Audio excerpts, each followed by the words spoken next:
O senador Eduardo Girão, da tribuna do Senado, comunicou que pediu à Procuradoria-Geral da República que investigue toda a mesa diretora da CPI por crime de prevaricação, por terem deixado de investigar as numerosas denúncias de corrupção em estados e municípios. O senador Girão explicou: depois de quase 6 meses, a CPI da pandemia, que poderia sim ter deixado um legado à sociedade, chegou ao final de forma deprimente. O senador lembrou que um dos requerimentos, que teve o apoio de 45 senadores, pedia a apuração de irregularidades nas 3 esferas de poder do governo: governo federal, estadual e municipal, e foi simplesmente ignorado do começo ao fim.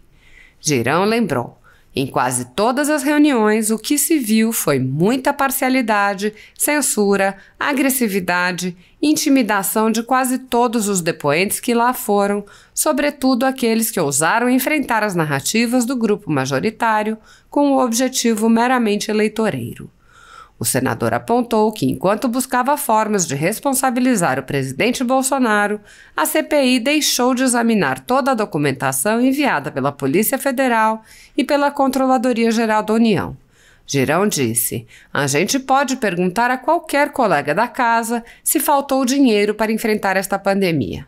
Nós temos aqui, com muita serenidade, dever e responsabilidade de dizer que não faltou. A gente não ouve isso. Mas sobraram escândalos, e a gente tem a obrigação moral de ir atrás. Eduardo Girão mencionou casos grotescos amplamente conhecidos do público que foram ignorados pela CPI e disse: quantas vidas foram perdidas com esses escândalos que aconteceram no Brasil inteiro. Ele lembrou que pediu pelo menos o indiciamento de Carlos Gabas, diretor executivo do Consórcio Nordeste, mas a CPI preferiu indiciar dezenas de pessoas por suas opiniões. Girão disse: por isso eu rejeitei o relatório final e apresentei meu voto em separado, pedindo para que a PGR, por tudo isso que eu coloquei aqui, investigue a mesa diretora da CPI por crime de prevaricação. O senador disse ainda: vamos agora trabalhar para a criação de uma CPMI, eu não vou desistir, para que se possa fazer o que essa CPI de forma vergonhosa não fez: investigar corrupção, que no Brasil é um câncer em metástase que mata mais que qualquer vírus. Pouco depois, o senador Eduardo Girão ainda chamou a atenção para os indiciamentos de parlamentares, explicando que se trata de perseguição política. Girão disse: liberdade de expressão é básico, e parlamentar é parlar. Se cometemos algum erro, há aí todas as alternativas legais para se processar dentro da legislação. Agora, não podemos fazer exatamente uma CPI como instrumento político. O senador explicou: quem são esses deputados que foram indiciados ontem na CPI? É porque fazem parte de um grupo político específico, porque são ligados ao presidente da República? É justo isso? Porque foi isso que aconteceu, seletividade. E eu tenho, como eu disse nessa tribuna poucos minutos atrás, que eu tenho muitas divergências do presidente da República e coloquei no meu relatório isso: erros do presidente da República nesta pandemia, de forma clara, firme. Mas isso não justifica uma vingança, que é algo que é um sentimento que a gente não é nosso, do brasileiro, que é um povo pacífico, um povo que é tolerante. Essa CPI foi o retrato da sociedade polarizada e a gente precisa do equilíbrio. Enquanto se recusou a investigar indícios de corrupção com os recursos enviados pelo governo federal para os estados e municípios, a CPI não poupou esforços em humilhar pessoas e empresas que manifestaram apoio ao presidente Jair Bolsonaro, além de quebrar sigilos sem qualquer fundamentação, vazar dados sigilosos para a imprensa e ameaçar pessoas de prisão. O procedimento é o mesmo observado em inquéritos conduzidos em cortes superiores. Matérias da velha imprensa atribuem um rótulo ou marca a um grupo de pessoas e isso é tido como suficiente para quebras de sigilos, interrogatórios, buscas e apreensões, prisões e confiscos. Após promover uma devassa nas pessoas e empresas no que é conhecido como Fishing Expedition, Os dados são vazados para a velha imprensa, que então promove um assassinato de reputações que dá causa a novas medidas abusivas. Conforme vários senadores já notaram, os procedimentos são comumente dirigidos aos veículos de imprensa independentes, em evidente tentativa de eliminar a concorrência, controlar a informação e manipular a população brasileira. Em um inquérito administrativo no Tribunal Superior Eleitoral, seguindo esse tipo de procedimento, o ministro Luiz Felipe Salomão ordenou o confisco da renda de diversas pessoas, sites e canais conservadores, inclusive a Folha Política. A decisão recebeu elogios do ministro Luiz Roberto Barroso, do STF, presidente do TSE. A decisão não discrimina os conteúdos e atinge a totalidade da renda dos sites, com o objetivo de levar ao fechamento das empresas por impossibilidade de gerar renda. Se você apoia o trabalho da Folha Política e pode ajudar a impedir o fechamento do jornal, doe qualquer valor através do Pix, usando o QR Code que está visível na tela ou o código ajude@folhapolitica.org. Caso não utilize Pix, há a opção de transferência bancária para a conta da empresa Raposo Fernandes, disponível na descrição deste vídeo e no comentário fixado no topo. Há quase 10 anos, a Folha Política vem mostrando os fatos da política brasileira e dando voz a pessoas que o cartel midiático quer calar. Pix ajude@folhapolitica.org. Assista. Paz e bem, meu querido presidente, senador Rodrigo Pacheco, senadoras, senadores, depois de quase 6 meses, a CPI da pandemia, que poderia sim ter deixado um legado à sociedade, chegou ao final de forma deprimente. Um dos requerimentos que deu origem à CPI, de minha autoria, com o apoio de 45 senadores da República, ou seja, a maioria dessa casa, que pedia a apuração de irregularidades nas 3 esferas de poder do governo federal, estadual e municipal, foi simplesmente ignorado do começo ao fim. Em quase todas as sessões, o que se viu foi muita parcialidade, censura, agressividade, intimidação de quase todos os depoentes que lá foram, sobretudo aqueles que ousaram enfrentar as narrativas do grupo majoritário com o objetivo meramente eleitoreiro. O presidente da República errou muito nessa pandemia. E eu deixei claro isso em meu voto em separado. Causou aglomeração, não usou máscara, deu declarações infelizes sobre a vacina. Mas daí a colocar a responsabilidade nele por 600 mil mortes, vai uma distância absurda. Quiseram lhe impor uma via crucis, que acabou levando toda a nação ao calvário.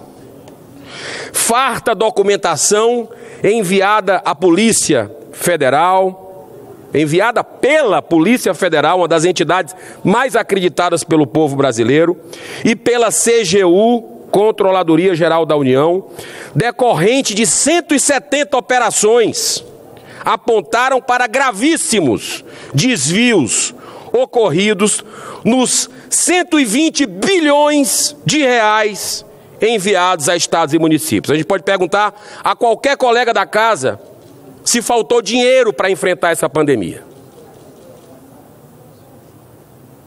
Nós temos aqui, com muita serenidade, dever de responsabilidade, de dizer que não faltou. A gente não ouve isso. Mas sobraram escândalos. E a gente tem a obrigação moral de ir atrás. Muitos casos grotescos, como a compra fraudulenta de respiradores no Amazonas, numa loja, acreditem se quiser, de vinhos. Ou em Santa Catarina, 33 milhões de reais que foram parar numa casa de massagem para comprar ventilador pulmonar. Essa é uma marca, uma mancha que fica na CPI, que simplesmente blindou essa investigação que a gente quis fazer desde o início. Mas, sem dúvida, o caso mais escabroso foi o calote da massagem no Nordeste, que foi exatamente, que foram aqueles 300 respiradores comprados pelo consórcio do Nordeste antecipado, no começo sem nota fiscal, mas nunca chegou nenhum respirador. Quantas vidas foram perdidas com esses escândalos que aconteceram no Brasil inteiro, aqui no Distrito Federal? Nós tivemos loja de brinquedo vendendo teste de Covid. Não é brincadeira, não. É sério. Ignoraram na CPI todos esses escândalos indecentes. Pedi para que, pelo menos, fosse indiciado o senhor Carlos Gabas, diretor executivo do Consórcio Nordeste, mas foi negado, mesmo depois de indiciar mais de 80 pessoas, sendo que algumas nem sequer dignamente foram ouvidas, apesar de terem requerimentos aprovados para serem ouvidas, como no caso do presidente do Conselho Federal de Medicina, Dr. Mauro Ribeiro, que foi atacado do início ao fim nessa CPI, e que queria vir dar depoimento, mas tiveram medo da verdade. Por isso, senhor presidente, me encaminhando para o final, eu rejeitei o relatório final e apresentei meu voto em separado, pedindo para que a PGR, por tudo isso que eu coloquei aqui, investigue a mesa diretora da CPI por crime de prevaricação. Vamos agora trabalhar para a criação de uma CPMI, eu não vou desistir, para que possa fazer o que essa CPI de forma vergonhosa não fez. Investigar a corrupção, que no Brasil é um câncer em metástase que mata mais do que qualquer vírus. Muito obrigado, senhor presidente. Eu queria ressaltar que eu tive a oportunidade, senador presidente Rodrigo Pacheco, há poucos instantes, nada acontece por acaso, de ver o pronunciamento firme, fortíssimo que fez o seu colega, presidente também de uma casa legislativa, que é da Câmara dos Deputados, o deputado Arthur Lira. Um pronunciamento surpreendente, a partir de um trabalho que nós desenvolvemos aqui durante 6 meses nessa CPI da pandemia. O senhor sabe que foram indiciados 80 nomes de pessoas, inclusive parlamentares. Por ser parlamentar, eu não vejo problema. Por quê? Porque quem está na chuva é para se molhar e nós somos iguais a todo mundo. Mas a legislação coloca, né, a imunidade parlamentar é muito clara, que nós temos a liberdade, o direito a voto e opinião. Ontem o senhor, com a sabedoria muito grande, aos 47 minutos do segundo tempo, a CPI, porque eu faço parte, apesar de discordar de muita coisa, cometeu um grave equívoco, que era colocar um senador, né, que tem uma vida pública, ficha limpa, uma pessoa que tem as suas convicções, por mais que a gente possa até discordar de algumas coisas, mas ele fez exatamente aquilo que ele vem dizendo desde o início. Ele tentou trazer médicos, presidente Rodrigo Pacheco, para cá. Ele trouxe médicos para a CPI, aprovado por nós. Sabe o que foi que aconteceu? Muitos colegas, infelizmente, se retiraram. Nem o relator ficou para ouvir o que os médicos, que faziam contraponto às narrativas colocadas diariamente naquela CPI, tentavam empurrar a goela abaixo de todos nós da população brasileira. Não quiseram ouvir, ficaram com medo da verdade. Mas teve bom senso de todo mundo e ontem o senador Reis foi tirado da última hora da relação dos indiciados. Mas ficou lá. Ficou deputadas federais como a Carla Zambelli, a Bia Kicis, deputado Osmar Terra, como indiciados. Agora eu vou lhe contar uma coisa que talvez o senhor não saiba.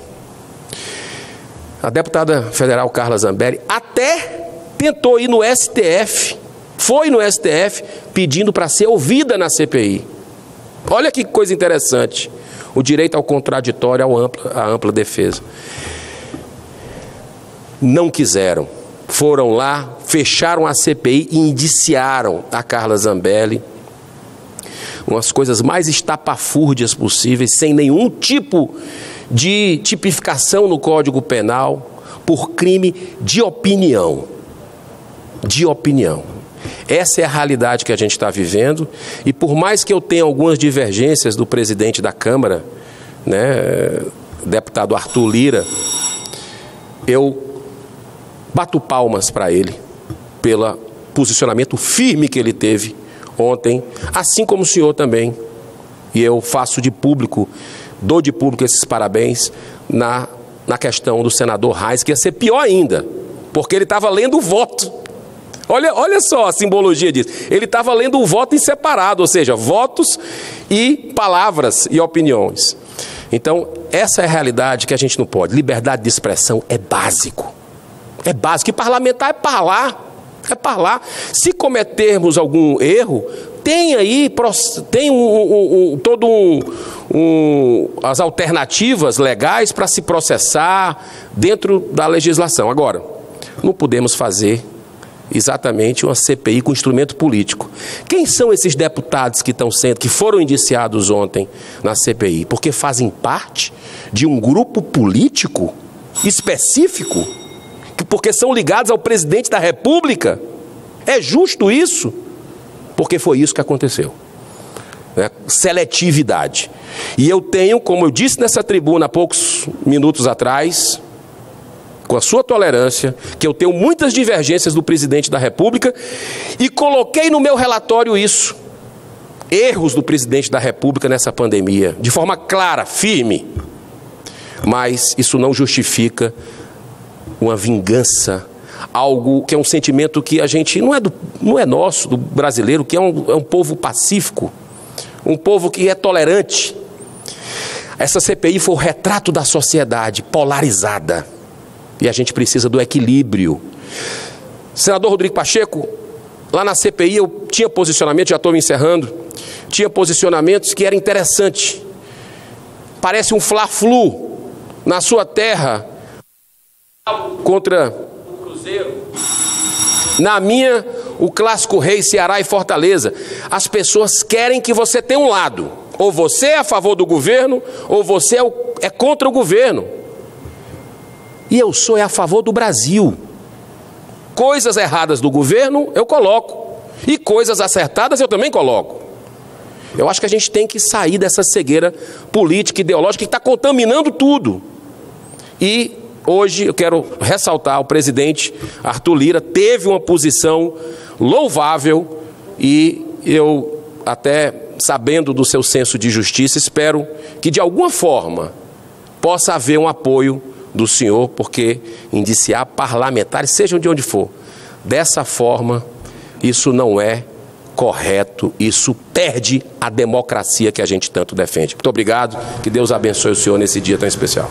Amém, muito obrigado, senador.